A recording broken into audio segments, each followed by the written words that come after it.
So it's time to start, and while more folks are coming in, as they often do, I'm going to give you the quick preview of the confession cards. So what we're doing this Sunday for Focus Sunday, we've been talking about confession and the significance of it, and we wanted to give people an opportunity to make the good confession.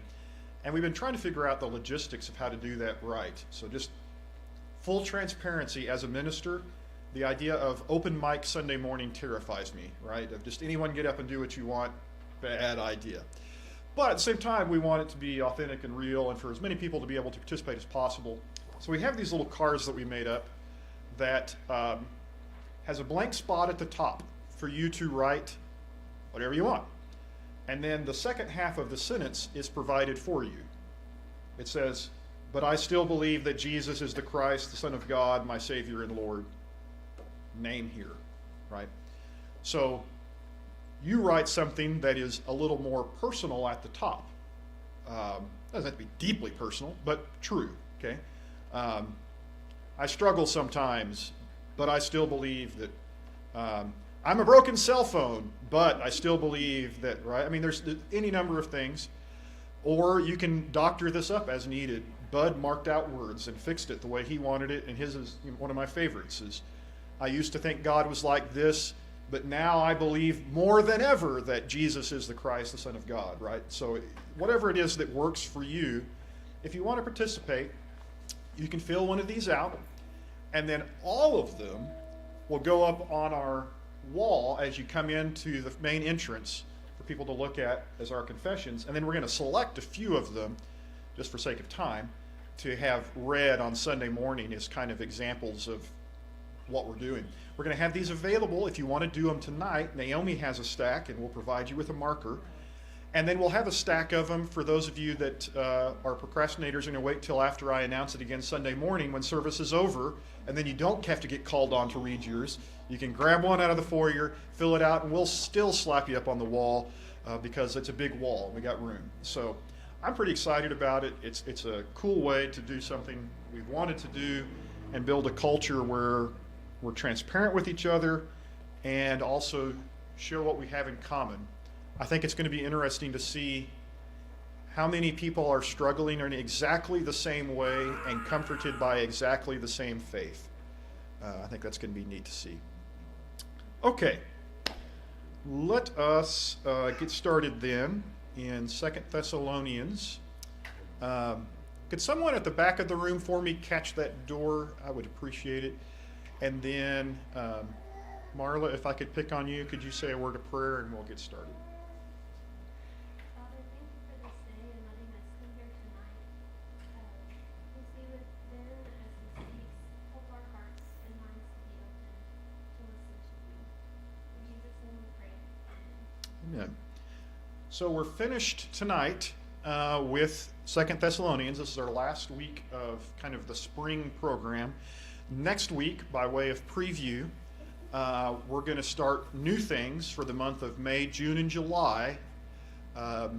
Jamie will be in this room doing RevWell, pronounced correctly, RevWell Fitness, and it is, as I understand it, which is not very well, part fitness, part health, part motivation, part spirituality, part drumsticks of some kind. I don't know. There's things involved.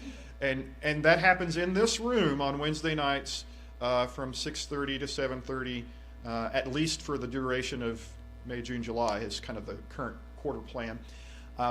If you are part of the more sedentary among us, like myself, we're going to move down the hall and we're going to have it's not a class so much as it is an opportunity to practice some spiritual disciplines. We're going to go down the hall and I've developed a little kind of 30 to 40 minute program based on what in church history has been called Lectio Divina. Ours will be a little different than that, but it's the idea of reading and prayer put together. So it's not a Bible study. We're not going to do lexical studies of Greek words. We're going to read a lengthy passage, pray about it, contemplate, discuss it a little amongst ourselves, and then repeat and just let the word of Christ dwell in us richly. And then at the end of that, to kind of put our prayer and faith into action, Naomi's going to help us out with the list of people who might like a card or prayer request, and we'll have some cards that we can fill out and mail those out as kind of a service project to go with the prayer, and hopefully be praying as we're writing the cards each week. So have kind of that going on in one room, Revel Fitness in this room, maybe something else going on, who knows. But that's the summer program as we know it, with kids doing their thing down the hall, who knows. 2 Thessalonians, though, we're going to finish tonight. Chapter 3 is the grand finale and ends in a funny place. Chapter 3 is not hard to understand. It's kind of hard to apply because it has some concepts that are just not particularly popular in modern church life. And so we just figure out, what do we do with these? Verses 1 through 5. Finally, brothers, pray for us that the word of the Lord may speed ahead and be honored, as happened among you, and that we may be delivered from wicked and evil men. For not all have faith. But the Lord is faithful. He will establish you and guard you against the evil one. And we have confidence in the Lord about you, that you are doing well, that you are doing and will do the things that we command. May the Lord direct your hearts to the love of God and to the steadfastness of Christ. Nothing really surprising there. It is interesting to me, how often in a church today do you pray, and deliver us from the opposition? It's not really on our radar. I mean, as an American Christian, there's probably nobody out to get me in an obvious way. Maybe if you're in a church in Ukraine, you might feel differently. And there are some places where it's a very different scenario. But in my life, I just don't have a lot of reason to pray, God save me from anti-Christian violence or something. That's just not part of my life. But for Paul, it's interesting. Be delivered from the wicked and evil men. Guard you against the evil one. A lot of language of keep the enemy at bay. And that was more common in the early years of Christianity to hear language like that, actually. When you read some of the 2nd and 3rd century baptismal confessions, you both said, do you believe Jesus is the Christ? Do you renounce Satan and all his works? Like, you would also talk about the enemy. I'm not on that side, I am on this side. That's a little less common today. But anyway, there's a little bit of that in there. Save us from the wicked one. In the Psalms, you get even more of that. In fact, the Psalms, there are some of the Psalms that are downright uncomfortable in sometimes called imprecatory language, where you say, and God, if you want to lop off the head of my enemy, I wouldn't mind that either. You know, it's a little more violent in saying, go get the bad guys and make them leave me alone. Not as much of that in the New Testament. But, okay, so just from that section, Paul requests prayers of intercession. He prays that the word speed ahead and that we may be delivered. Interesting, the order. What's the priority? First, that the gospel goes out, and then second, if we could survive that, that would be great, right? But first, the gospel goes out. Don't allow the gospel to cease. And then, not everybody's faithful. God is. Paul has confidence in the Thessalonians. And then prayer for divine guidance of his desires. I actually want to go back and read that again, because that's fascinating to me. May the Lord direct your hearts to the love of God and to the steadfastness of Christ. We often talk about the gospel changing our minds, or God acting on their minds, being persuasive. But Paul also prays that God would direct our hearts, that even our affections and desires would be controlled by God. I don't know. I wonder, in modern culture, you kind of feel like you like what you like, and that's the way you are, and that's what it is. And in Christian thought, even what you enjoy can change. Even your affection can change. Even your desires of your heart. The things that seem the most like natural inclinations about you can be altered by the gospel. And that's just a thought that stays with me. Okay, so now for some of the more difficult stuff. That was pretty straightforward. Now I command you, brothers, in the name of our Lord Jesus Christ, that you keep away from any brother who is walking in idleness and not in accord with the tradition that you received from us. For you yourselves know how you ought to imitate us, because we were not idle when we were with you. let's ask a couple of questions here.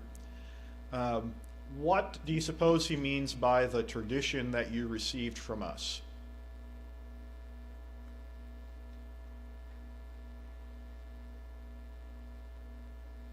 Paul was a working missionary, self-supporting, so they could have seen that. Okay, so if there's anything specific he has in mind, it would be his behavior as an apostle. Like more generally, he seems to use the word tradition to describe the gospel as well. Where's that previous verse? A couple of verses earlier. Verse 15 of chapter 2. So then, brothers, stand firm and hold to the traditions that you were taught by us, either by spoken word or by our letter. So they described their doctrine as the tradition of the apostles. He's not talking about traditions as in opinions in the way we think of the word tradition. Like in our heads, we think there's the Bible and then there's the traditions of men. Well, the New Testament hadn't been written yet, so Paul says, we delivered traditions to you of what you were supposed to believe, and that was passed down. And so he wants them to hold to that, but then you're right, specifically, his concern seems to be about moral and ethical behavior and work ethic, because twice he mentions idleness. Somebody's walking in idleness, and we were not idle when we were with you. So to your point, we've read throughout these two letters, Paul referenced the fact that when he was in Thessalonica, he didn't accept any money from the Thessalonians. Now, we do know he received funds from other churches that sent it ahead to him. Philippians specifically are mentioned in Philippians as being a church that sent him money. But in the community where he worked when he was preaching the gospel, he didn't want anyone there to think this strange guy they've never heard of comes to town and says, here, believe this and give me your money. There's a bad look. So he comes and he's making, well, what does he do? What's his employment? Tent maker. Yeah, I mean, he has a trade that he works at wherever he would go to generate some revenue for himself. So he didn't, any more than absolutely necessary, have to depend on others for income. So if he's preaching all day and making tents all night, idle is not a word you'd use to describe Paul, right? He's a pretty busy guy, hard at work. And so he uses his own example then and holds it out. There were apparently some of the brethren there that had stayed behind who were idle. Why might they have become idle?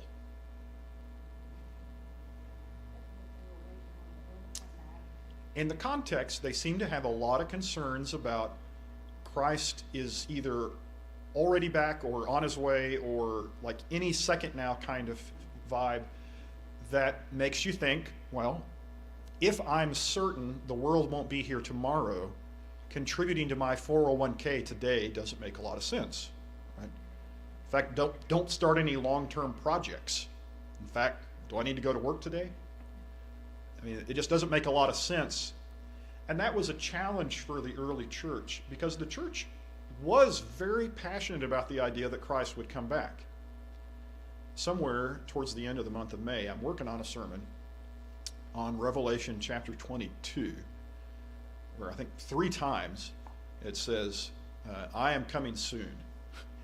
I mean, the church was very passionate about the idea that Christ would come when he came and it would be whoosh, unexpected and thrilling and imminent. So you have those passages. And then you have these passages where Paul says, yeah, but keep your day job. Don't stop living as a Christian should who thinks he's going to be here for a while. And I think that was a hard tension to maintain for a lot of Christians, to be both passionately certain that Christ was coming back whenever he came back, and it could be right now, but also I'm going to settle in and do work as if it might be a million years from now. And those are 2 hard things to juggle even today, right? That most Christians tilt to one or the other. Some Christian gets really enamored with kind of end time discussions and kind of fall into that view of don't make any long-term plans. And then others of us, I'll admit I'm sometimes one of them, I can go a long time without thinking about the second coming of Christ as part of my daily routine. because it's been a few days and he hasn't come back. And it's real easy for me to fall into the trap of, yeah, one of these days he'll come back, whatever. And so I tend to lose the urgency, whereas folks in the first century tended to lose the dedication to the task at hand. It's hard to keep those in balance, and that seems to be what this passage is about. Some of them had just stopped doing any work because it was over. Well, it wasn't quite over. So, specifically here, he tells the church what to do to people who had stopped working. The ESV translates it, keep away from, which I think is probably a little misleading. I think withdraw yourself from is better. You need to take a step back from somebody who has become idle. That's a dangerous behavior. Idleness is also kind of a tricky word. The word in Greek just means disorderly. Like there was an orderly kind of Christian life. There was a day-to-day conduct of Christians. And the people that weren't working were being disorderly. Kind of an interesting word picture that he paints there. And it's an interesting idea that the church was supposed to believe passionately that Christ was coming back, but not descend into chaos. Again, keep your day job, right? Do ordinary things and do them well. Don't be disorderly. So he goes on, and let me just read a little further, and we'll stop and talk some more. Nor did we eat anyone's bread without paying for it, but with toil and labor we worked night and day. Getting back to Mike's point. That we may not be a burden to any of you. It was not because we don't have that right, but to give you in ourselves an example to imitate. Is there a problem with Paul receiving money? No. In fact, he did on numerous occasions. He says, I had the right. I chose not to, because just by way of introducing himself to the Thessalonians, he didn't want the first thing out of his mouth was, here's the collection plate. So he worked extra hard to make it easier for them to believe and think well of the gospel. So the specific disorderly conduct that he's addressing is the opposite of Paul's example. Okay, Paul said, I worked really hard. I didn't work really hard there so that when I left, you guys could all become lazy. Right? Be more like I was when I was there. Paul had the right to receive support. Do I have that verse in here? Yeah, I do. 1 Timothy 5:17-18, let the elders who rule well be considered worthy of double honor, especially those who labor in preaching and teaching. For the scripture says, you shall not muzzle an ox when it treads out the grain, and the laborer deserves his wages. So in writing to Timothy, he's kind of emphatic that yes, those who preach and teach the gospel, specifically these elder shepherd figures, of course they have the right to be supported in the work that they do, and that seems to even include, financially. Laborer deserves his wages. Paul doesn't have a problem with that. He chose not to receive support from these Christians at that time to make a point, and a point that he's now referring back to because they had seemed to have missed the point, which Christianity is supposed to involve a lot of hard work. So again, moving a little further, 2 Thessalonians 3:10-12, for even when we were with you, we would give you this command, if anyone is not willing to work, let him not eat. For we hear that some among you walk in idleness, not busy at work, but busybodies. Now such persons we command and encourage in the Lord Jesus Christ to do their work quietly and to earn their own living. I love the wordplay. They're not busy doing work, but they're busy doing something. Right? They become busybodies. What's the more American proverb? Idle hands are... Yeah, the devil's workshop, right? If you're not doing something good, you're probably doing something bad. And so when people aren't doing something worthwhile, they'll start doing something not worthwhile. Nobody is actually idle. You're doing something. It's just probably something useless. So Paul says, I have a problem here. And he puts it in the terms of a command. This is not even, here's my advice for a well-regulated life. He says, this is actually the command. If I were standing there with you right now, this is what I would tell you to do as a command, under authority. If you're not willing to work, don't let him eat. Okay. It's strong language, especially given the fact that Christians were deeply compassionate people. The first controversy in the church was in Acts chapter 6, and it related to feeding widows. And the argument wasn't, well, those widows aren't working hard enough. The argument was, hey, there are some widows who aren't getting some. We need to make sure that everybody gets plenty. And these are very compassionate, generous people. The first 10 chapters of Acts, like every chapter has a line in it about, and they sold all their possessions and give to anyone who had need. Very generous, caring, compassionate people. So what's that about? If anyone is not willing to work, don't let him eat. And then he explains it further. Again, this idleness, you're being busybodies. And so there's two commands here. Command 1 was in the previous verse, the church needs to take a step back from people who are behaving this way. And then to the people who are doing it, he says, you need to get to work and earn your own living. You need to do what you can. So that's pretty much all the things that I said. He tells them to work quietly, which is mind your own business as opposed to busybodies, and then earn your own living or eat your own bread. Ma'am. Does that only have to do with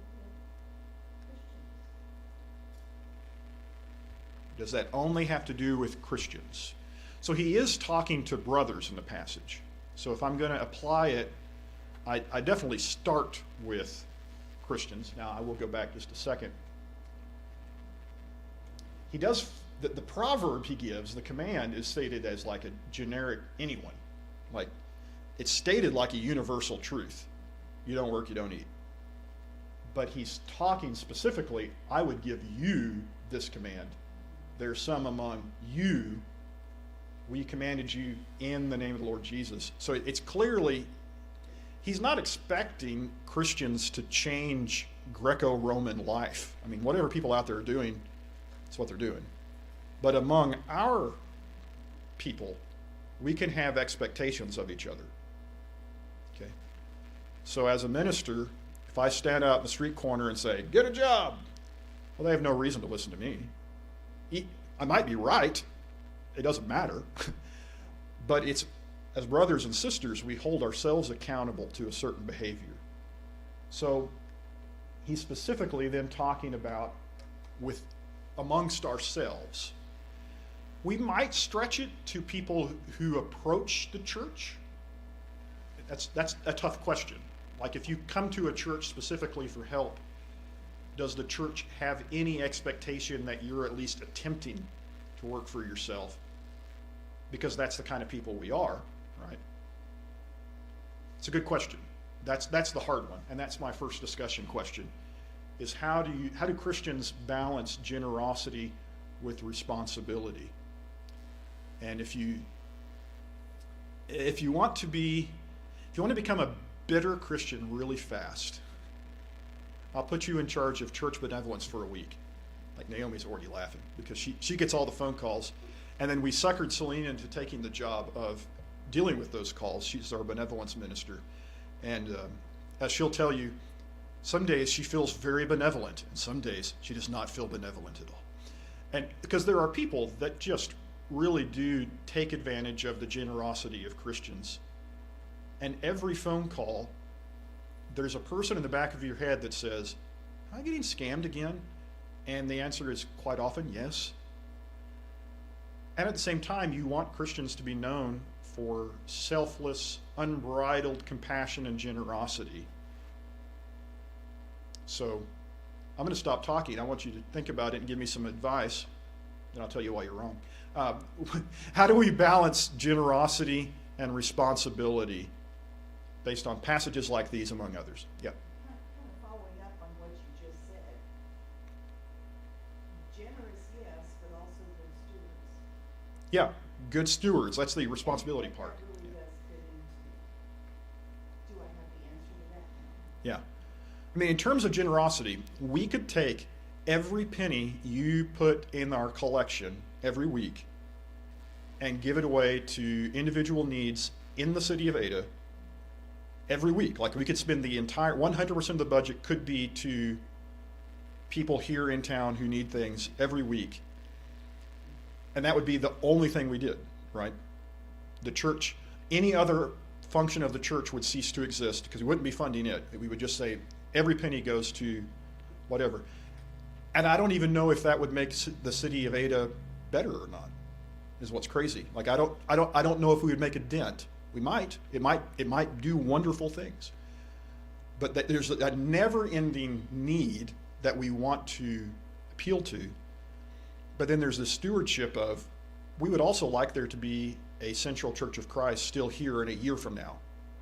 And to accomplish that, there are some administrative expenses and things that we have to do in order to have a church that can give to people next year. The idea of having them give back in some way, I like the idea, teach them how to do something that they can make money.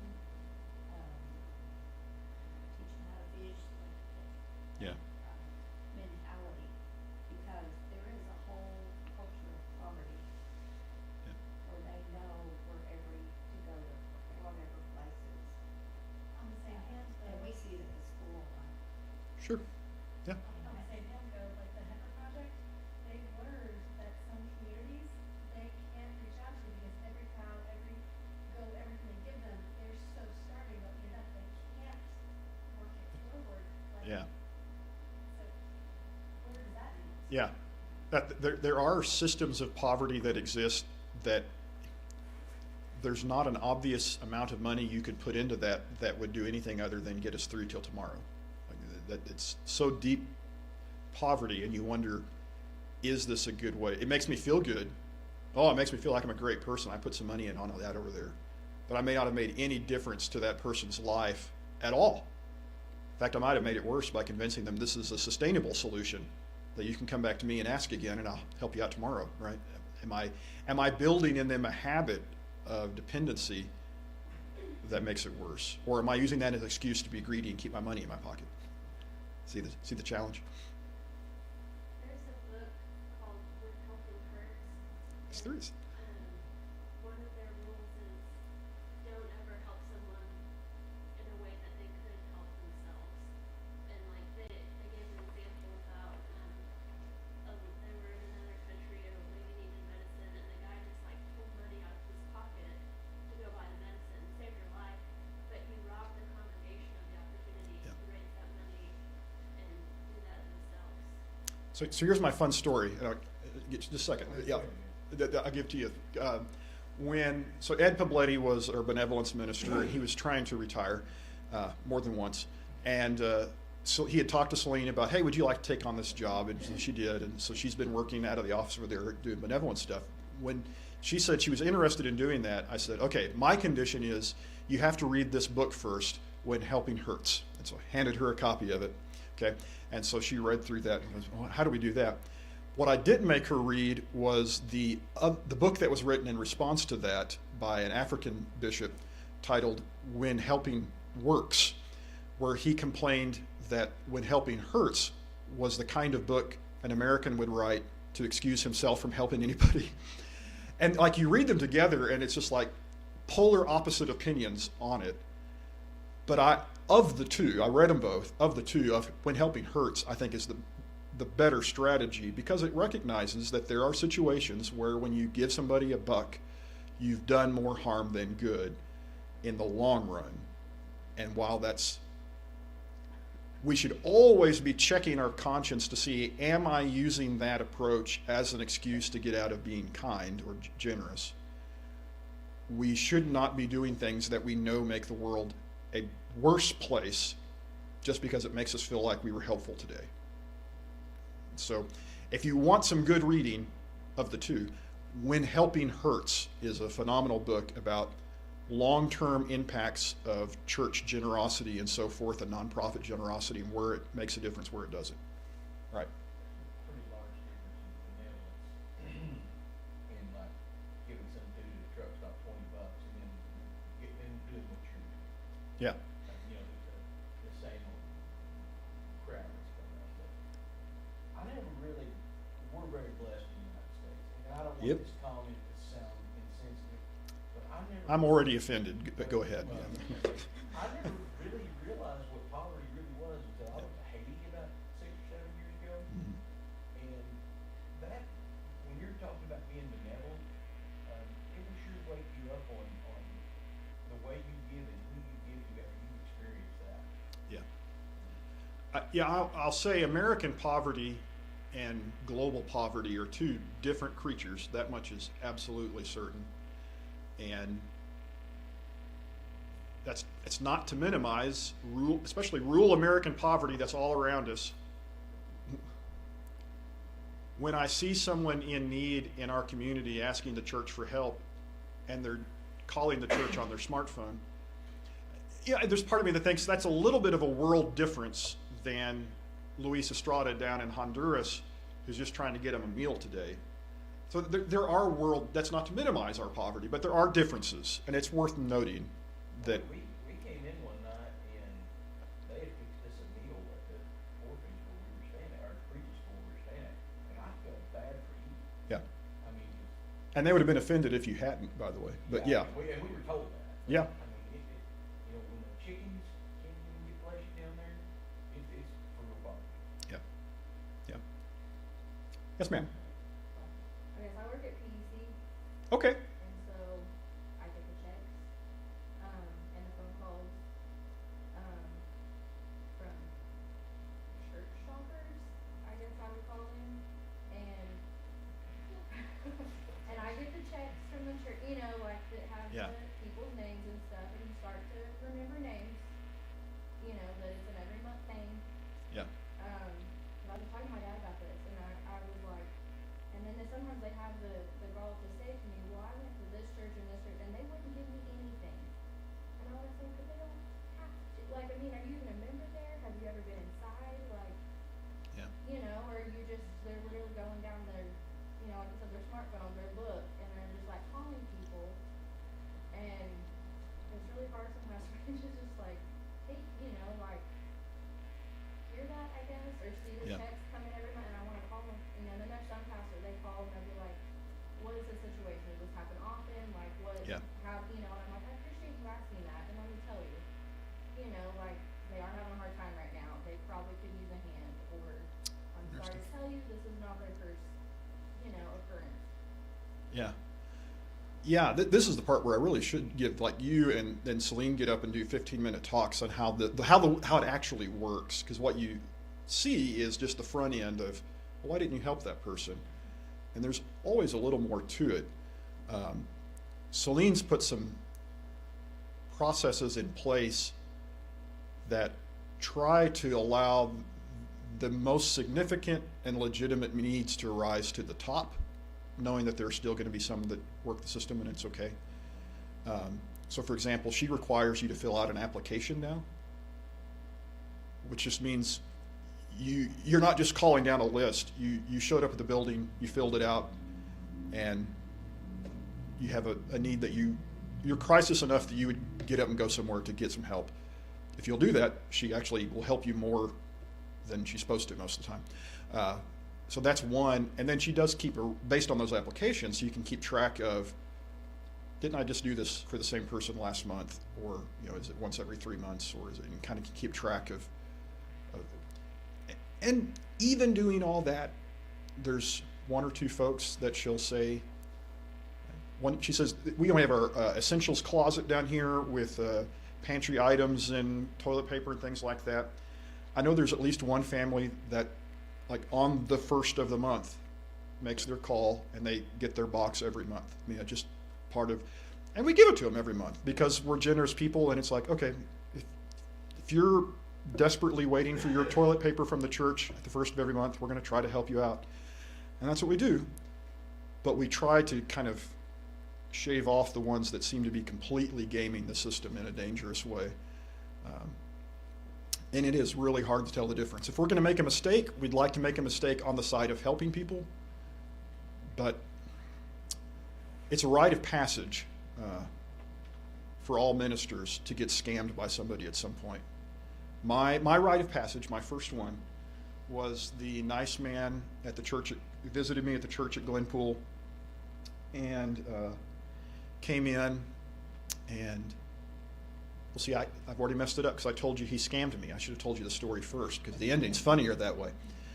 But he explained to me that his mother had been a member there at our church. Now, how long have you been here? Oh, I've just been here a couple of years. Oh, she probably before your time, but she had been a long time member. Oh, okay, yeah. Yeah, I didn't have directories from the 80s. I didn't know. But yeah, so she had been here a long time, and she passed away, and she's left a substantial amount of inheritance to the church, actually, that needs to get sorted out over in Bixby Friday at the courthouse. If you could be there, I was like, yeah, sure. If I'm needed, I'd be happy to sign a check to receive money for the church. If that's something I need to do, give the church money. Great. He says, and then I'll need somebody to officiate her funeral. Now, it's a Native American funeral. Have you ever done one of those? I'm like, no, I never have. We spent an hour planning his dead mother's funeral. And then at the end of which, by the way, I hate to even ask, but I'm nearly on empty. Could I have a little? I was like, oh, yeah. The courthouse didn't even open on Fridays. Okay, no part of this story was true. Had he just asked me 5 minutes in, I would have given him $20 to get my hour back that I spent planning someone's funeral that didn't exist. But again, it's a rite of passage for every minister to get scammed at some point. And I don't feel terrible about it because I'd rather err on the side of helping, but it's an aggravation. It can make you bitter in a hurry. So I think amongst ourselves, to land the plane here a little bit, amongst ourselves, we want to be as generous as possible. Galatians 6 and verse 10 says, as you have opportunity, do good unto all men, especially those of the household of faith. But also we hold each other accountable that we're actually trying to do them good, not harm by perpetuating systems and behaviors that keep them perpetually slothful. That's not Christian behavior. How to do that is something that leadership wrestles with every week and every month and every year. But I think that balance is what we're aiming for that Paul's teaching here. The only thing I'll add is don't use that line, if a man won't work, neither will he eat, as an excuse to hide yourself from generosity. And that's the only place where that verse bugs me, is when I hear it from somebody, and I gather you just didn't want to help anybody, and that's your get out of jail free card. Make sure you first are trying to be generous, and then you can ask, am I doing this person harm because they're not willing to work? Now you can ask that question second, but the first question is, am I showing Christ-like generosity?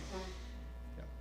Is there one more? Yeah. If we're trying to be benevolent, if we're trying to be generous, is there really a way to make a mistake?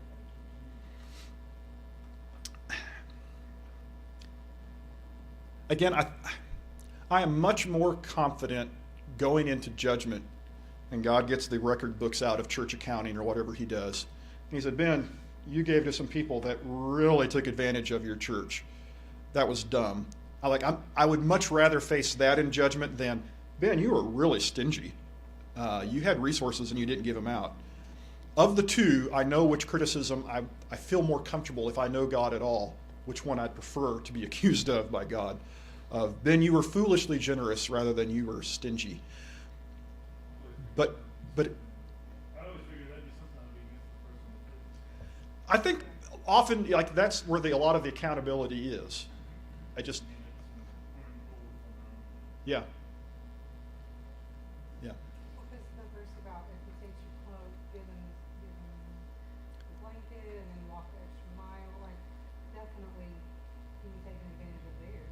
Absolutely. Like, if you're reading this verse, you're thinking, be good stewards and be responsible. And then you read the Sermon on the Mount, and it's all about give them a coat too, whatever they need. There is a balancing act that both of those passages are in your Bible. Of the two, again, I know I'm more tempted to be greedy, so I should probably err on the side of generosity. It seems like the right way to think about it. But I agree, if you're one of those people at PEC or down the hall in Celine's office, when you deal with it every day and not occasionally, it is so easy to get jaded to the perpetual slothfulness and neediness that seems to be self-inflicted. And it might be the most important word in that sentence is not willing. There's a lot of need out there, and then there's some that is self-created. I can't always tell the difference. But when I can, I try to notice it. All right, I got at least one more difficult topic to cover, so let's save 15 minutes for it. As for you, brothers, do not grow weary in doing good. If anybody does not obey what we say in this letter, take note of that person and have nothing to do with him, that he may be ashamed. Do not regard him as an enemy, but warn him as a brother. Again, notice the difference in command. To the person who's being lazy, he says, stop being lazy. To the church, he says, don't get tired of doing good. Right? Don't let them make you bitter about generosity. But then there's this other bit, which is especially challenging. Take note of that person who just won't change their... Again, this is definitely a person from amongst our community, like our church family. Take note of that person, have nothing to do with them, and let them be ashamed. Don't treat them as an enemy, like we're not trying to hurt them, but we are going to say some tough things to them in brotherly honesty. So, the command to the rest of us is don't allow abuses of benevolence to stop good works. But again, almost in the next breath, a person who continues the disorderly conduct after hearing the epistle is to be noted or marked. You're supposed to have nothing to do with him, with the goal of causing shame. I mean, there's nothing less appealing in modern Christian thought than shame and guilt, right? That's what old Christians used to do. We don't do that shame and guilt thing anymore. Paul's like, some people ought to be ashamed of themselves, and you ought to tell them so. And that's a behavior thing. The status is they're not an enemy but a brother, but you're going to be stern. So the typical description of these kinds of passages are church discipline, or if you're Roman Catholic, excommunication. But in Protestant churches, we usually say church discipline. And it's another one of those topics where there's a really difficult balancing act where you can see on the one hand churches that just go crazy with self-censoring, judgmental condemnation of their own people in a destructive way that is so harmful, that seems to assume that you need to be a sinless person before you walk in the door. That ain't going to work. One of my favorite quotes from a professor at OC was, if you ever find a perfect church, don't go there because you're not, like you'll run it. Right? So it's true, right? If you ever find a perfect place, if you're there, it's not anymore. So that you're not going to be able to perfect the church through throwing out sinners. Like that's not going to accomplish it because I am a broken cell phone. Like I'd have to be first. On the other hand, Paul's point seems to be, neither can the church condone bad behavior. If we amongst ourselves consistently do things that condone bad behavior, then the church has no ethics or morality to it. We have no conviction or principle. There's no way in which we really believe the gospel because we're not expecting anything of each other. So much like generosity and responsibility, I think this passage is a balancing act. Church discipline of any sort is pretty well out of favor, except where it's completely in favor. And finding a way to say, yes, we oppose sin, yes, we love people, yes, we hold each other accountable, no, we don't hurt each other, and we still show empathy, and you're welcome here. That challenge, even that Paul addresses when he says, not as an enemy, as a brother. How to walk that line, I don't always know. I know that there's not a one-size-fits-all solution. In my mind, there's about 5 different passages in the New Testament that talk about something related to church discipline, and each one is fundamentally different. Like if you have when Paul talks about a heretic, like somebody who's actively splitting a church, he says, get that guy out. Like there is zero tolerance for him. When he talks about this person who's disorderly, he kind of bends over backwards to say, don't get tired of doing good, don't treat him as an enemy. You know, it's a very different tone than the intentionally harmful person is the person harming themselves. So like in each category, there's a little different scenario And it's not a one-size-fits-all. The Yep. rule we can take from that is that there is no rule. Each Yep. instance is a case-by-case basis, whether it be benevolence, whether it be loving a brother or sister back to Christ, or Yeah. whatever. I'm a huge fan of old Captain Barbossa in the Pirates of the Caribbean movie, that they be more like guidelines than actual rules, right? They're not hard and fast rules, they're guidelines of like, treat people kind of like this.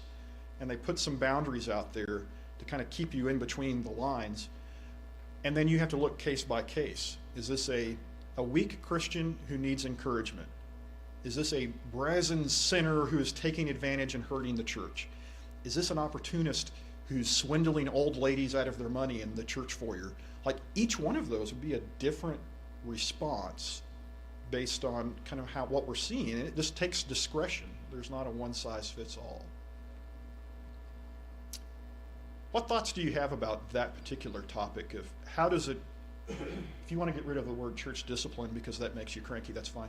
How does a church regulate its own behavior and balance accountability with the knowledge, the gracious knowledge that we're all pretty messed up? Much like the generosity question, if I have to make a mistake, I would rather go to God and say, I was way too patient with this person. And he'd say, yeah, you were. Rather than, Ben, you weren't nearly patient enough with that person. I was way too loving, whatever that would mean, as opposed to not loving. Like, if I have to apologize for one, I know which one I want to make the mistake in. I think it has to be connection, and not just connection, Yeah. but to the point of familiarity.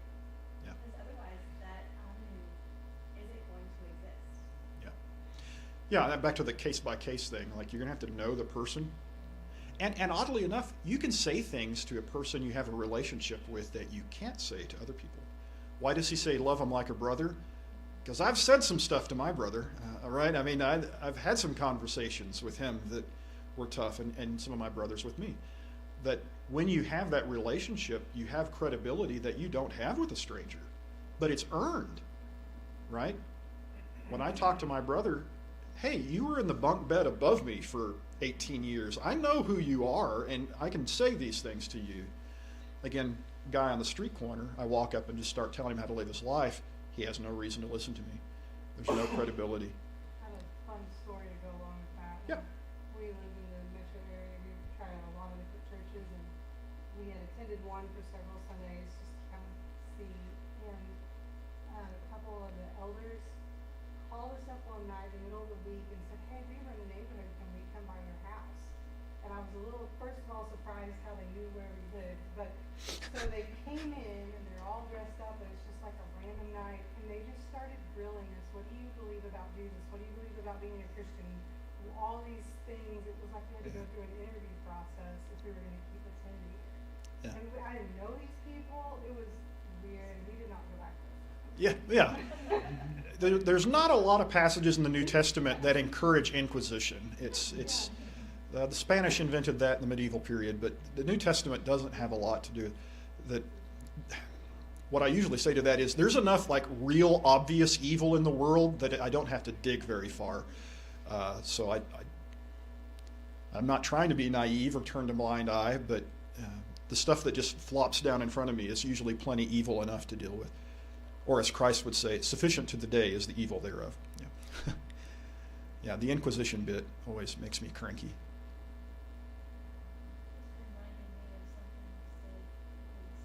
You listened to something I said? That's amazing. Even better. But you were speaking about pastors that I think you could ask to anybody where sometimes preachers treat people as sheep, wolves, and evil wolves instead of wounded sheep. Yeah. Yeah. And that, again, is discretion. If you can't tell the difference between a wolf and a sheep, don't be a shepherd, first of all. Like, you're in the wrong business. But it does take some discretion to say, that's a wounded sheep, that's a wolf, and know the difference.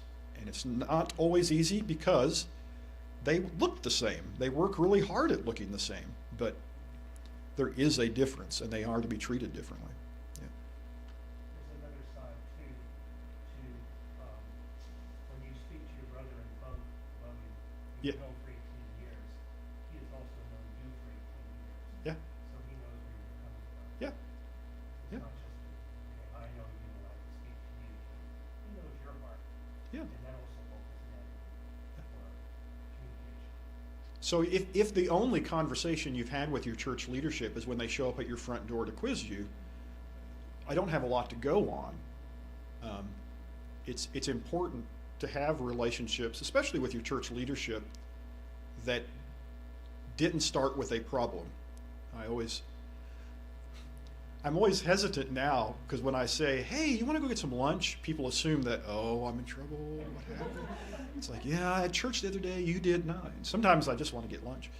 But it's also hard to have that kind of, there were 371 people here on Easter. I don't have a personal relationship with every one of those people. It'd be nearly impossible. And we got 10 elders. If they took 30 apiece, they still wouldn't have covered it all, right? I mean, that's a lot of personal relationships. But as many as you can, you try to build one at a time. And then where those relationships exist, I'll quite often, just as a practical matter, when I know someone needs to be spoken to, I'll send a message to one or two of the elders and say, which of you has a long-term relationship with that guy? Because I've been here since 2019, it's probably not me. Which of you has known this guy since he was in diapers? You're the one to go talk to.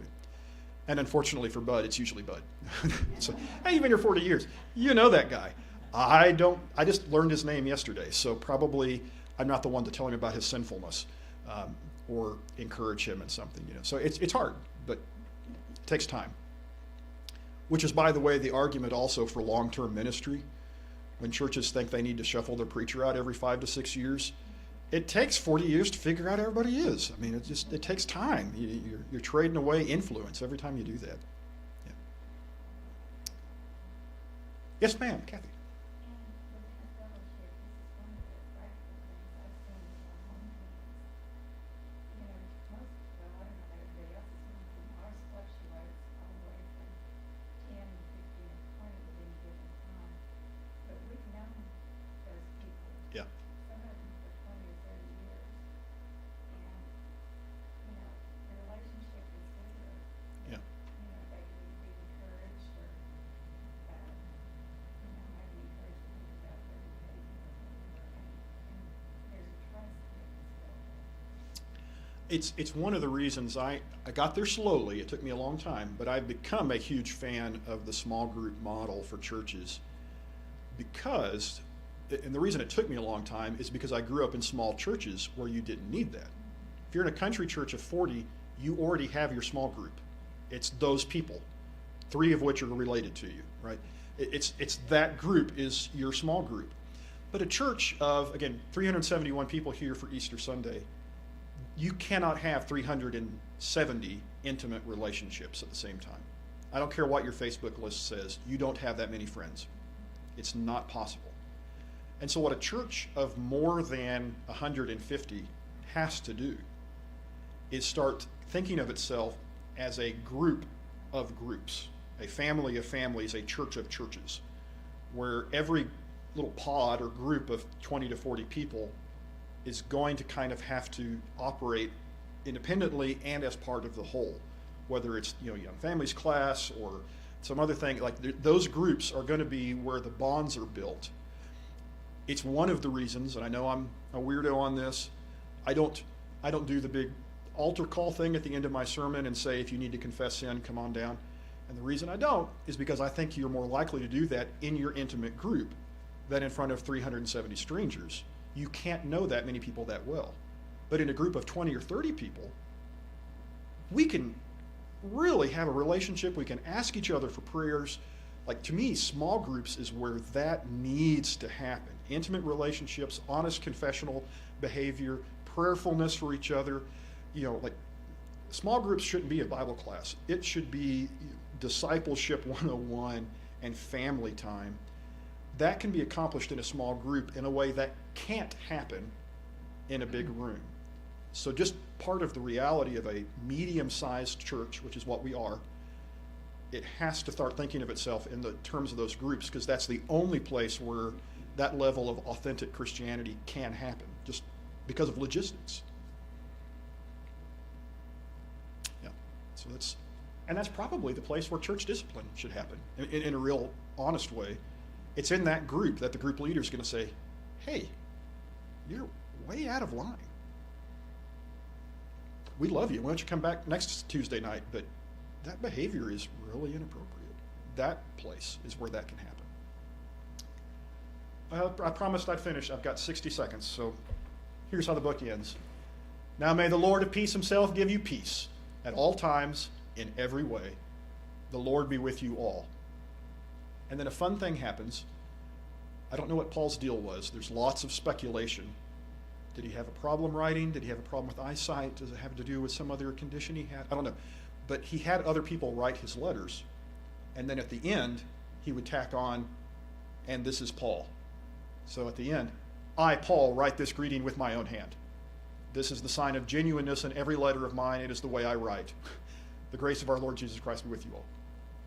So at the end, like this very personal letter that he knows he's kind of transcribing through somebody dictating, at the end he gets this big crayon out and he's like, I, Paul, this, and signs it and sends it on down the road. So how about we end with that? May the Lord of peace himself give you peace at all times and every way. The Lord be with you all. Thank you much.